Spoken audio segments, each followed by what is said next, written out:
Ça y est, après 10 ans d'aventures et de choses étranges se passant à Hawkins, la série Stranger Things a connu sa fin le 1er janvier 2026. Alors si vous êtes déjà nostalgique de cette série qui a porté Netflix depuis 2016, on va revenir sur 15 films qui ont inspiré les réalisateurs de cette série, les frères Duffers.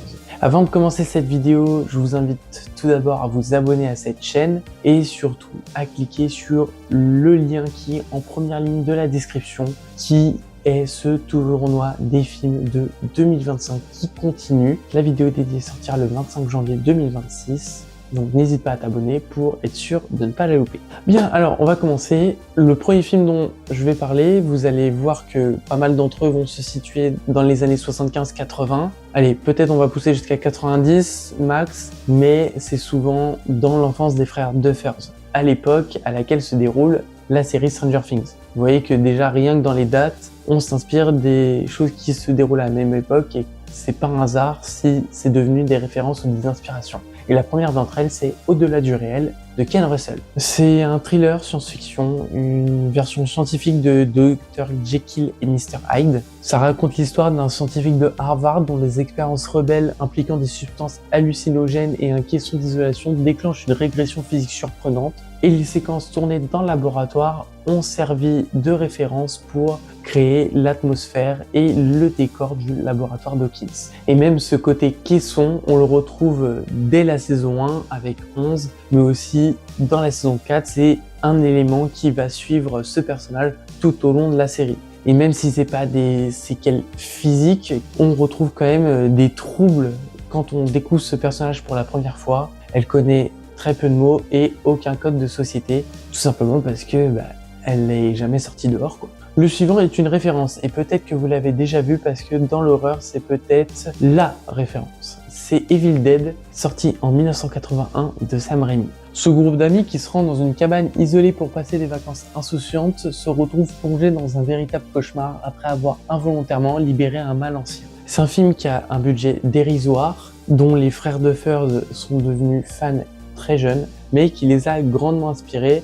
Ce côté groupe d'amis, encore une fois, qui est vraiment très clairvoyant dans la série. C'est même plus que des amis, à la fin c'est vraiment une famille. Ce côté cabane isolée ou maison isolée qu'on retrouve dans la saison 1, quand ils doivent affronter le démon Gorgon en toute fin de la saison. On retrouve ça un petit peu dans la saison 5, j'en dis pas plus. Il me semble qu'on retrouve ça également en saison 2. Fin de saison 2, c'est quelque chose qu'on voit régulièrement, le fait de se retrouver isolé dans un endroit et de devoir se préparer à affronter le mal dans celui-ci. D'ailleurs, une autre référence qui a servi d'inspiration aux frères Duffers, qui est pas du tout dans le thème de l'horreur, mais qui m'y fait penser aussi, c'est « Maman, j'ai raté l'avion ». Et oui, ils en sont clairement inspirés pour le côté piégé de la maison. Le petit Kevin là, mine de rien, il a pas mal d'idées pour piéger les voleurs qui veulent cambrioler la maison de ses parents. Tu mixes ce côté Evil Dead et ce côté Maman j'ai raté l'avion, et ouais, on a la séquence que je viens de vous citer en saison 1, saison 2, ou même en saison 5. Allez, on continue avec là aussi une autre référence de l'horreur, c'est John Carpenter, pas n'importe qui, hein, et son film peut-être phare, The Thing, réalisé en 1982. Et là, pour le coup, c'est pas forcément dans l'histoire, même si le côté The Thing peut faire penser au démon Gorgon, c'est surtout sur les effets spéciaux et la manière dont ils ont mis en scène ce film qui a inspiré les frères Duffers, parce que ils ont presque fait ce film avec rien, quoi. Et du coup, c'est une manière de faire qu'ils ont utilisée dans la saison 1 parce que la série venait d'arriver, ils avaient pas beaucoup de budget et du coup ils devaient faire avec les moyens du bord, avec ce qu'ils pouvaient, quoi. Quand tu débutes, d'avoir des idées comme ça, plus les saisons avançaient, plus ils avaient d'argent, moins ils avaient besoin de faire comme ça. Mais en tout cas, pour commencer, ça fait qu'on a eu une première saison qui était vraiment de grande qualité. À présent, je vais vous parler de 5 films. 5 films qui sont tous différents mais qui ont un homme en commun qui s'appelle Steven Spielberg. C'est l'un des réalisateurs, si ce n'est le réalisateur préféré des frères Duffers. Il a produit notamment 2 films qui a bien aidé ces deux-là, qui sont Poltergeist de Tobe Hooper et Les Goonies de Richard Donner.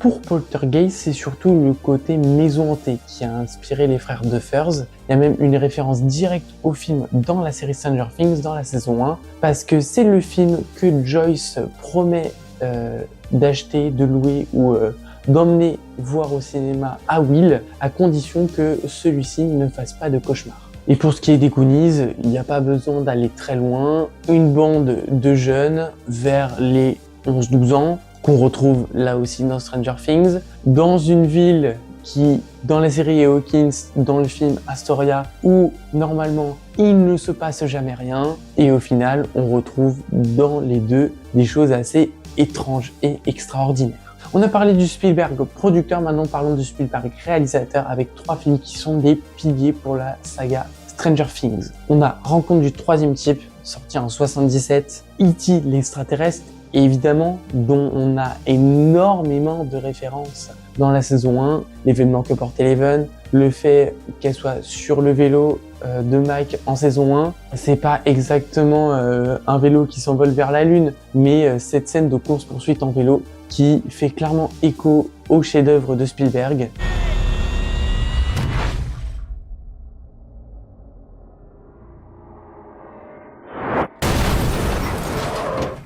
Pour Rencontre du troisième type, c'est l'histoire de Richard Dreyfuss, un homme solitaire qui va faire une rencontre qui a bouleversé sa vie.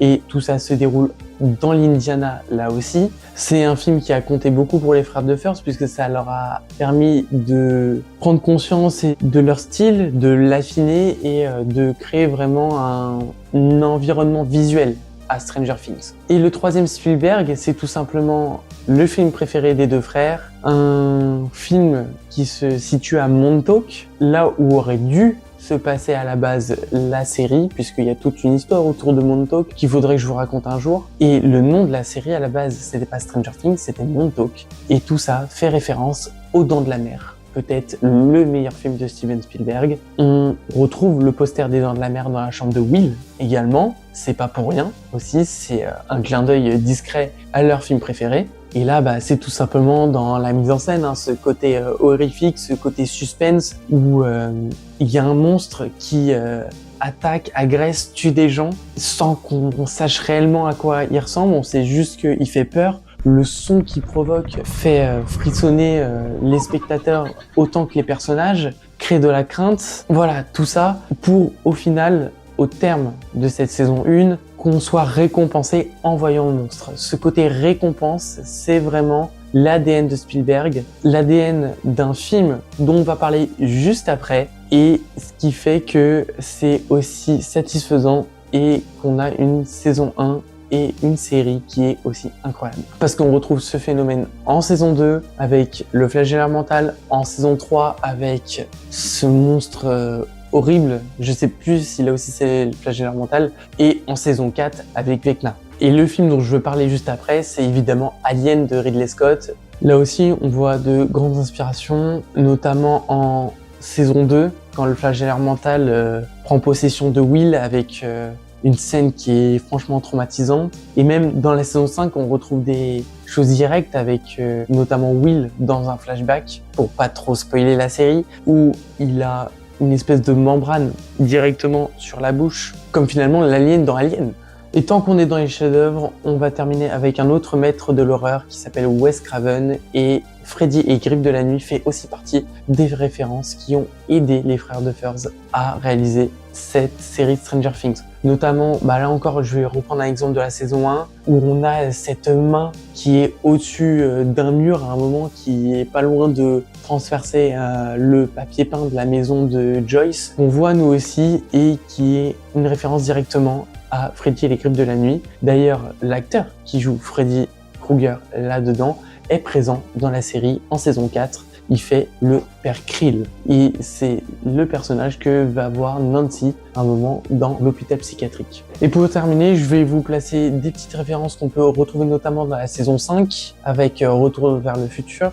C'est des références que va utiliser Robin pour rouler Joyce dans la farine et faire le plan de Will dans le dos de sa mère. Nom de Zeus!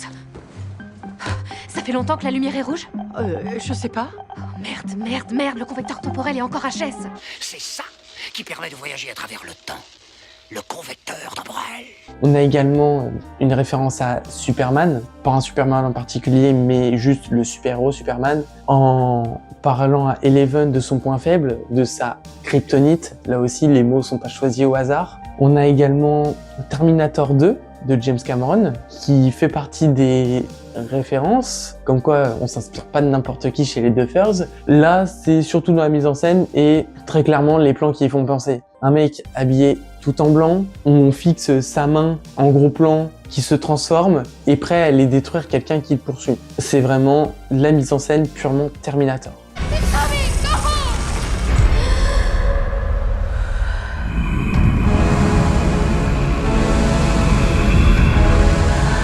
Et en dernier, ça va être le film le plus récent dont ils se sont inspirés. C'est dans l'épisode 4, pour l'arrivée d'un personnage en trombe. Je vous en dis pas plus. On s'est inspiré de Gareth Edwards pour son film Star Wars Rogue One, sorti en 2016, où dans ce final impressionnant de ce film, nous avons Dark Vador qui arrive avec son sabre laser et qui détruit absolument tout le monde.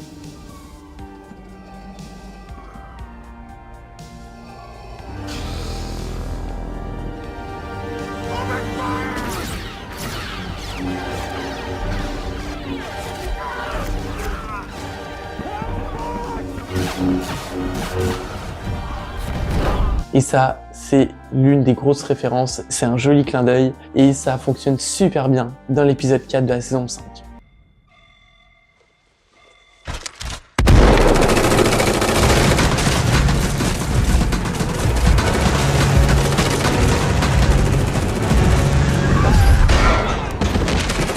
Voilà tous les films qui ont servi de référence pour Stranger Things. J'espère que cette vidéo vous a plu. Il y a certainement plein d'autres films qui ont servi des références, qui ont un clin d'œil dans l'histoire. Je pense certainement à Star Wars, à Indiana Jones, il y a forcément des trucs comme ça. Mais là, on parlait surtout de références visuelles dans la mise en scène qui ont vraiment inspiré les frères Duffers pour créer de bout en bout cette magnifique série qu'on a eu la chance de vivre pendant 10 ans. J'espère que cette vidéo vous a plu. Si c'est le cas, n'hésitez pas à vous abonner, à mettre un pouce. Et nous, on se retrouve très bientôt pour la critique de la saison 5 de Stranger Things. Ce sera dans quelques jours. À bientôt.